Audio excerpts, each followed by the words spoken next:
Nous répétons qu'il n'y a pas de pire ennemi pour le monde du travail que le Rassemblement national. D'abord parce que quand le Rassemblement national prétend lutter contre la réforme des retraites ou porter la retraite à 60 ans, c'est totalement faux puisqu'il ne propose aucune mesure de financement pour garantir un haut niveau de retraite. Que dans le même temps, le Rassemblement national, à l'Assemblée nationale par exemple, a voté systématiquement contre toute mesure d'augmentation de salaire, a voté pour les baisses de cotisations sociales et donc ce qui accentue le trou de la sécurité sociale et les difficultés de financement des retraites. Là, ils soutiennent l'abrogation de la réforme Oui, des retraites. oui, oui, mais donc je lui renverrai l'hypocrisie. C'est un soutien de façade parce qu'ils ont bien compris qu'il y a une majorité de Françaises et de Français qui étaient extrêmement opposés à cette réforme.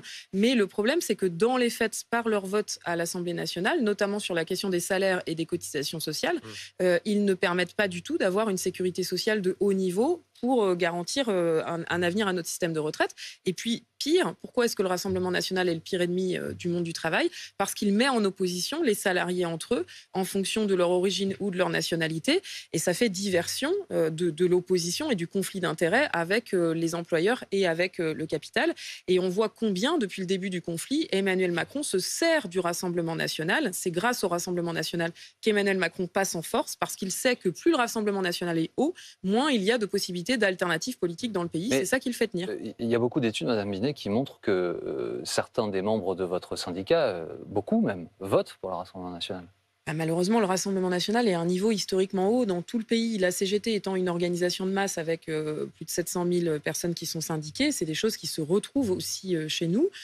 Toutes les syndicats, et notamment la CGT, nous faisons un gros travail de formation et de sensibilisation sur le sujet.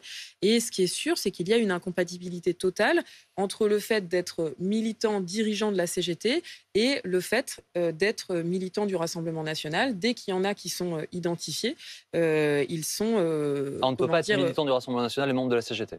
Et dirigeant de la CGT, non, ça c'est Non, mais c'est pas impossible. dirigeant, militant. Est-ce qu'on peut être syndiqué à la CGT? Avoir des responsabilités, c'est impossible. Après, évidemment que les libertés de vote, elles sont fondamentales pour nous, et donc les gens font ce qu'ils souhaitent dans l'isoloir, mais dès lors qu'ils s'affichent, oui, c'est incompatible avec le militantisme à la CGT. Ça veut dire que là, pour les 700 000 syndiqués CGT qui peut-être nous regardent, vous leur dites, si vous êtes adhérent au Rassemblement national, vous n'avez pas votre place à la CGT. Oui, tout à fait.